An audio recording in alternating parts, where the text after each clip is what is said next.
I want you to do something a little radical right now, like wherever you are listening to this. Yeah, just take a second. Exactly. I want you to literally unclench your jaw. Just let it go. Drop your shoulders. Most of us don't even realize we're tensing up, you know? Right. And look, I don't care if you just finished, a grueling 12-hour shift on the hospital ward, or if you just stepped off a loud, dusty job site. Or even if you're just mentally exhausted from staring at screens all day long. Leave it at the door. It's over. You are officially entering quiet mode. So just take a deep breath. That's the baseline we need for this. It really is. And now I want you to look at the phone sitting next to you, or maybe the smartwatch on your wrist. Every single time that screen lights up, every time it buzzes, it steals exactly 23 minutes of your life. Welcome to the deep dive. It really is a staggering number to confront when you put it like that. 23 minutes Yeah. from one buzz. Yeah, because we tend to measure interruptions in like the seconds it takes to glance at a screen, right? Whoa! We completely ignore the massive cognitive debt we incur the moment we look away from our deep work. And that cognitive debt, that is exactly the central target of our mission today. Okay, let's unpack this. We are exploring The Sovereign Architect's Guide by Chillstar 08.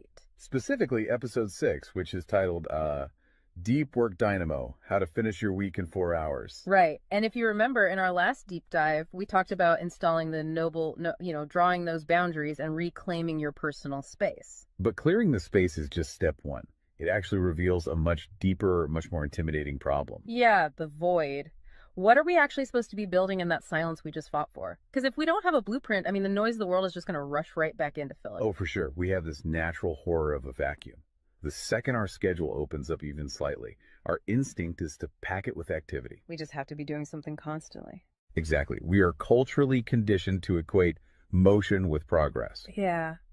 But Chillstar 08 introduces a really brilliant distinction here. She talks about the trap of idling. I love this concept so much. Think about a car engine, right? Mm-hmm. The engine is running, the pistons are firing, it's burning through all this expensive fuel, making a ton of noise and vibration. But the car is in park. Yes, it isn't going anywhere, and that is what most of our daily quote-unquote busyness looks like. We feel incredibly productive because we are in constant motion. Right. You check a text message while you're sitting at a stoplight. Or you answer a quick email while walking from your car to the front door. You stare at a spreadsheet on your laptop while, your family dinner is sitting right in front of you, literally getting cold. And that right there is the illusion of productivity. You end your day feeling physically and mentally depleted because you were constantly doing something. So you didn't actually do anything that matters. Exactly. If you step back and evaluate your legacy, Mm-hmm. the deep, meaningful work, the art, the business strategy, the relationships. Right, the relationships that actually move your life forward. None of it progressed. You spent 8 hours idling. You were everywhere, which means you were truly nowhere. Man, that hits hard. And this brings us back to that terrifying 23-minute statistic from the research she cites. I don't want to just gloss over this. No, we definitely shouldn't. Because understanding the mechanism behind it is crucial. Why does a 5-second distraction cost us almost half an hour? It basically comes down to how our prefrontal cortex manages working memory. Your brain is not a computer processor that can just run multiple applications in parallel. Right. We can't actually multitask. Exactly. When you are doing deep work, say writing a complex proposal, your brain loads this massive fragile web of context into your working memory. Like holding all the pieces of a puzzle in your hands at once. Yes. You're holding multiple variables, ideas, tones all at once. So when your phone buzzes and you glance at a text from your partner asking about groceries, your brain is forced to execute a context switch. So it has to dump all the proposal data just to load the grocery data. It literally flushes the working memory buffer, yeah. It has to process the new rules and the emotions associated with that text message. Wow. And then when you turn back to the proposal, you cannot just pick up where you left off. Your brain has to laboriously rebuild that entire web of context from scratch. Oh, I hate that feeling. Were you just staring at the screen like, what was I even saying? Right. It has to retrieve the thread of your argument. Remember the tone you were using, recall the variables. That rebuilding process takes an average of 23 minutes of cognitive effort, And it burns a ton of energy doing that, right? massive amounts of glucose. That explains so much. I mean, that is why people hit 5 p.m. and feel physically exhausted, almost sick to their stomachs. Even if they've just been sitting in a really nice ergonomic chair all day. Exactly. They haven't been doing deep work. They've been doing cognitive gymnastics, just constantly flushing and reloading their working memory. They are burning fuel just to stay in park. So, okay, let me bring in what I like to call the transformer concept here. Because our focus is like an electrical grid. If you have, 50 browser tabs open, you are leaking energy as raw, unusable heat rather than concentrated light. That's a great way to look at it. So if we are all acting like our focus is this cheap renewable resource, how do we stop being what Chillstar '08 calls a subject to the pings of the world? I mean, how do we actually become the architect of our attention? Well, what's fascinating here is how she frames the philosophical shift we need. She says utility does not equal value. Oh, say that again. Utility does not equal value. Right. In the modern workforce, we have been completely conditioned to believe that being constantly available makes us valuable. Like if you answer a Slack message in 3 seconds, you're the hero. Exactly. You are praised as a good worker. Or if you jump on a Zoom call with like 5 minutes notice, you're a team player. But that is just utility. I mean, being highly available makes you a commodity. You're like a human router just passing information back and forth. And routers are easily replaced. True sovereignty, true value comes from being impactful. You simply cannot make a deep, lasting impact if your attention is constantly fractured by the agendas of other people. Yeah, when you operate like that human router, you are spending your finite, precious Mondays executing someone else's script. You're a subject to the pings of the world. Okay, so we know the biology of why this destroys our focus, and we understand the philosophical trap of, trying to be too available. But how do we actually fix the mechanics of our workday? We have to build the deep work dynamo. Right. So think of your attention like water pressure. If you poke 50 tiny holes in a garden hose, open browser tabs, email notifications, group chats. The water just trickles at the end. Exactly. You cannot wash a car with a trickle. You're just making the driveway wet. That's true. So the Dynamo Audit she lays out, it's about putting a high pressure nozzle on that hose. It narrows the opening to create a stream powerful enough to actually blast through the dirt. And the first step in that audit is auditing the physical environment itself. She calls it analyzing your signal to noise ratio. Okay, so visualize your workspace right now. She asks you to determine if it is a sanctuary or a transit hub. Let's be honest.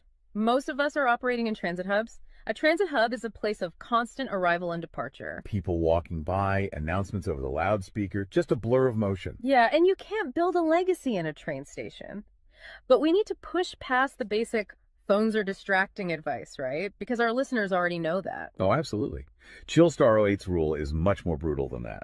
She says if the phone is even sitting on your desk, even face down, it is acting as a parasite on your cognitive grid. A parasite, just by being in the room. The research supports this entirely, by the way. The mere presence of a smartphone in your visual field, even if it is completely powered off, measurably reduces your cognitive capacity. Because your brain is having to actively expend energy to ignore it, right? Exactly. It is running a background process that just keeps saying, don't check the phone, don't check the phone.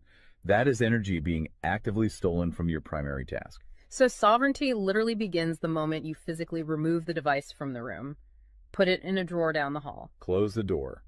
Make the physical environment quiet. But okay, let's say you've done that. That doesn't stop your own brain from creating internal noise, right? Like trying to juggle 5 projects at once. How do we fix the internal wiring? That brings us to the second pillar of the audit, which is the batch wiring rule. This directly addresses the danger of switching fatigue, which we touched on with that 23-minute penalty. Right, the cognitive glucose burn. Yeah.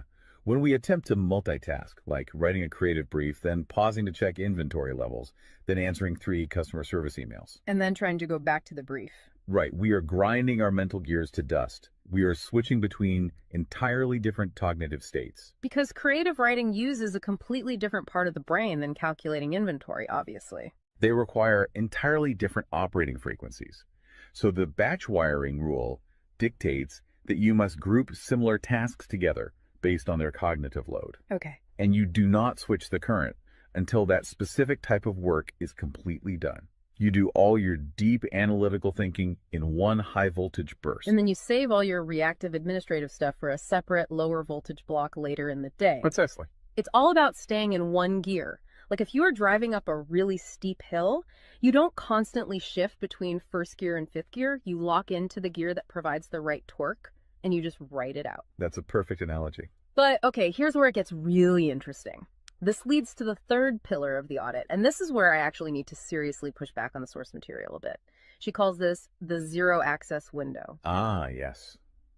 This is usually where the resistance starts for people.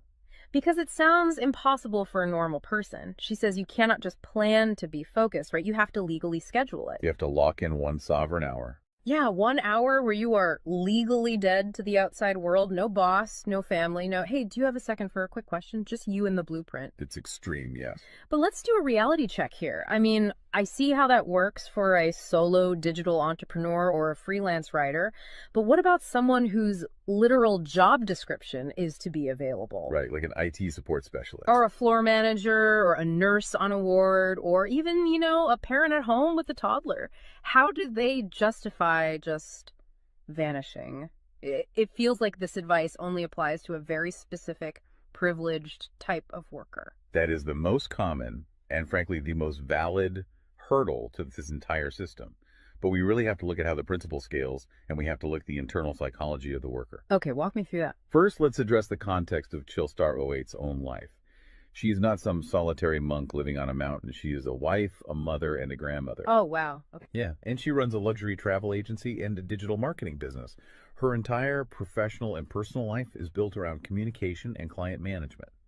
She probably receives hundreds of legitimate demands on her attention every single day. So she is really in the thick of it. She isn't just speaking from some ivory tower. Far from it.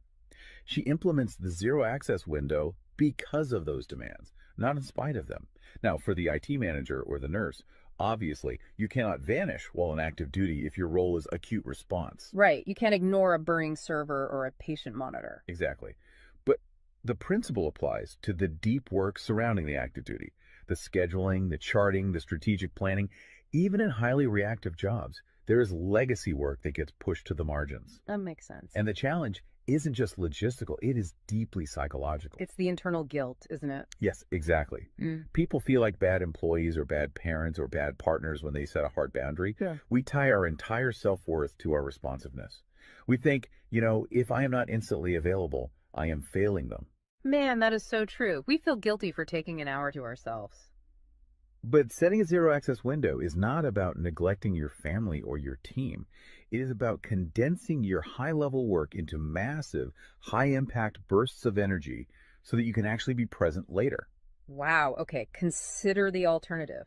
If you don't carve out that absolute focus, you end up giving your family or your team partial fractured attention for 12 hours straight. Exactly. You are physically at the dinner table, but mentally you are drafting an email. Or you are sitting on the floor playing with your kid, but you're checking a Slack notification over their shoulder.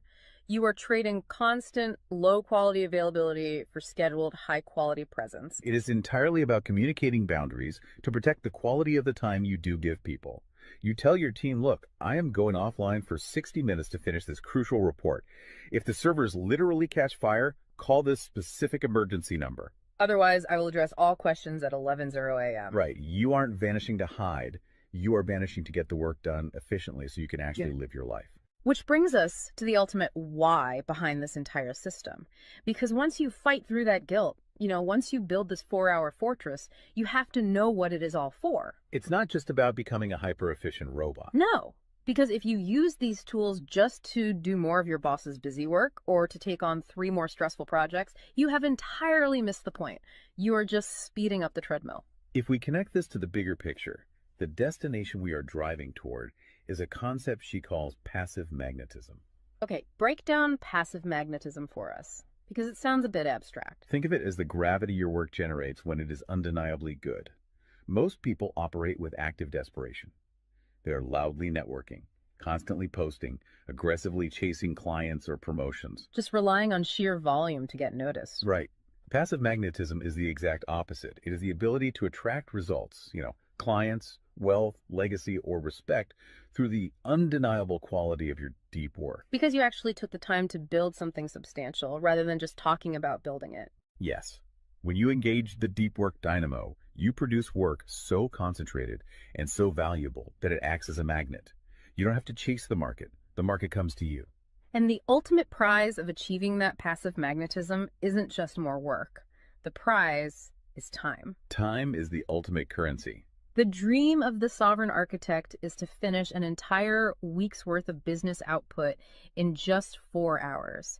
You do this high voltage work often while the rest of the world is literally still hitting the snooze button. You free up the remaining hours so you can go be a traveler, so you can be a creative. So you can be a fully engaged grandparent like Chillstar 08. Exactly. She frames it beautifully in the source text. She says, we wire for silent so we can live in volume. Oh, I love that. We embrace the discipline of the quiet fortress so that our actual lives can be loud, vibrant, and fully experienced. We are finally taking control of the dial.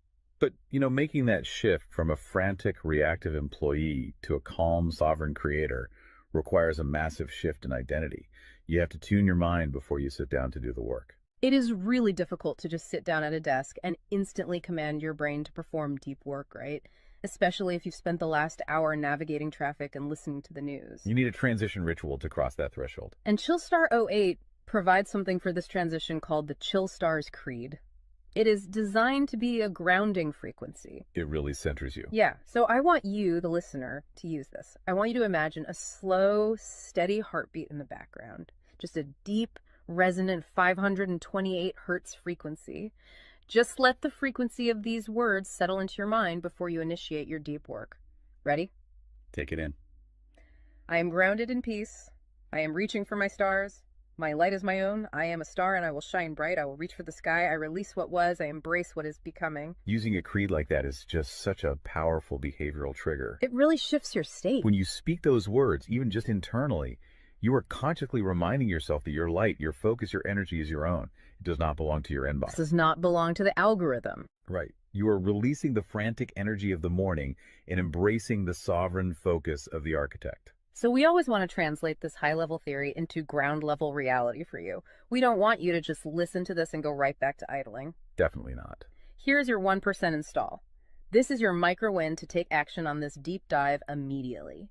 Tomorrow morning, before the world starts demanding your attention, before you check a single news site or open your email, I want you to set a timer for exactly 60 minutes. Put your phone in another room entirely. Yes, physical distance. Do not open any extra browser tabs. Pick one legacy task, just one, and flip the switch on your very first sovereign hour. And be prepared for it to feel incredibly uncomfortable at first. Your brain will crave the dopamine hit of a notification. Oh, you will feel an almost physical itch to check your messages. But if you can sit in that silence, if you can endure that initial friction, you will watch the dynamo start to spin.